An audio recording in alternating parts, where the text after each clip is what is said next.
ചെങ്കടലിൽ വെച്ച് ഹൂതി വിമതരുടെ കപ്പലാക്രമണത്തിൽ നിന്ന് തലനാരിഴയ്ക്ക് എത്തിയ ആളാണ് കന്യാകുമാരി ഫാത്തിമ നഗർ സ്വദേശി അഗസ്റ്റിൻ. അഗസ്റ്റിൻ ചേട്ടൻ നമ്മളോടൊപ്പം ചേരുകയാണ്. എത്ര നാളായി ഈ കപ്പലിൽ ജോലി ചെയ്യാൻ തുടങ്ങിയിട്ട്? ഞാൻ 2017 മുതൽ കപ്പലിൽ ജോലി ചെയ്യുന്നുണ്ട്.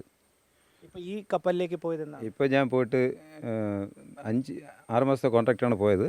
ഈ കപ്പലിൽ കയറിയത് ഞാൻ ജൂൺ 27-നാണ്. ബെർബറ പോർട്ടിൽ നിന്ന് റിട്ടേൺ ജിദ്ദയ്ക്ക് വരുന്നുണ്ടായിരുന്ന കപ്പൽ. ആ വരുന്ന വഴിക്ക് അടുത്ത് ഒരു 14 ഡിഗ്രി നോർത്ത് ആ ഭാഗത്ത് വന്നപ്പോഴത്തേക്കും ഈവനിങ് ഒരു 6:30-7 മണി അന്നേരം ഷിപ്പിൽ പെട്ടെന്നൊരു വൈബ്രേഷൻ ഉണ്ടായി.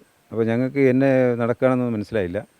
അപ്പോൾ അന്നേരം എല്ലാവരും ഞങ്ങളൊക്കെ ഓടി ബ്രിഡ്ജിൽ പോയി.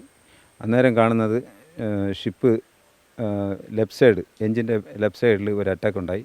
എത്ര പേരാണ് ഈ കപ്പലിൽ നിങ്ങളുണ്ടായിരുന്നത്? ഞങ്ങൾ അന്നേരം 25 പേര് മൊത്തം ക്രൂ. ഞങ്ങളെല്ലാവരും അന്നേരം എൻജിനിൽ അറ്റാക്ക് ഉണ്ടായപ്പോൾ പെട്ടെന്ന് പുകയൊക്കെ വന്നു. ഈ കരയ്ക്ക് നിന്ന് മിസൈൽ ആക്രമണം നടത്തിയെന്നാണ്? അതെ, കരയിൽ നിന്നാണ് മിസൈൽ ആക്രമണം നടത്തിയത്. പിന്നീട് ഈ കപ്പലിൽ നിന്ന് നിങ്ങൾ കടലിലേക്ക് ചാടിയാണ് രക്ഷപ്പെടുന്നത്. അതെപ്പോഴായിരുന്നു? അത് പിറ്റേ ദിവസം നൈറ്റ് ഫുള്ള് ഇത് കഴിഞ്ഞിട്ട് അങ്ങനെ രാത്രി ഫുള്ള് ഒരു 8 to 10 മിസൈൽ, ഒരു 10 മിസൈലിൻ്റെ അടുപ്പിച്ചായിട്ടുണ്ടാകും അവർ മിസൈൽ ഫയർ ചെയ്തത്.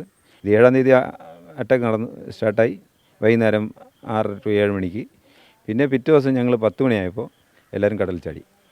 അതായത് അതിൽ 3, ഒരു ചീഫ് ഓഫീസർ, ഒരു ഓയിലർ, ഒരു കാഡക്റ്റ്, എൻജിൻ കാഡക്റ്റ് മരിച്ചിരുന്നു. ഈ സ്പോട്ടിൽ വെച്ച് തന്നെ ആക്രമണത്തിൽ മരിച്ചു.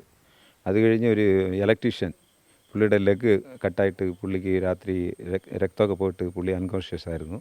അപ്പോൾ എൻ്റെ കൂടെ എൻ്റെ കൂട്ടുകാരൻ അനിലുണ്ടായിരുന്നു. അപ്പോൾ വേറെ ഞങ്ങളെ എല്ലാ ടീമുകളും ഉണ്ടായിരുന്നു. അനിലെന്ന് പറയുന്നത് നമ്മുടെ ആലപ്പുഴ സ്വദേശി, അദ്ദേഹത്തിന് നല്ല പരിചയമുണ്ട്. ഞങ്ങൾ ഒരുമിച്ച് ഒരേ ടീമായിരുന്നല്ലോ. ഇച്ചിരി കഴിഞ്ഞപ്പോഴത്തേക്കും ഈ വാട്ടറിൻ്റെ കറണ്ട് അങ്ങോട്ടും ഇങ്ങോട്ടും മാറിയപ്പോഴത്തേക്കും പിന്നെ എനിക്ക് കുറച്ച് ഡിസ്റ്റൻസായി അനിലുമായിട്ട്. എന്നിട്ട് വീണ്ടും ഞാൻ അനിൽ സാറിനെ വിളിച്ചപ്പോൾ എനിക്ക് അനിൽ സാറിനെ കാണാൻ കഴിഞ്ഞില്ല. ശ്രീധർ, 24 തിരുവനന്തപുരം.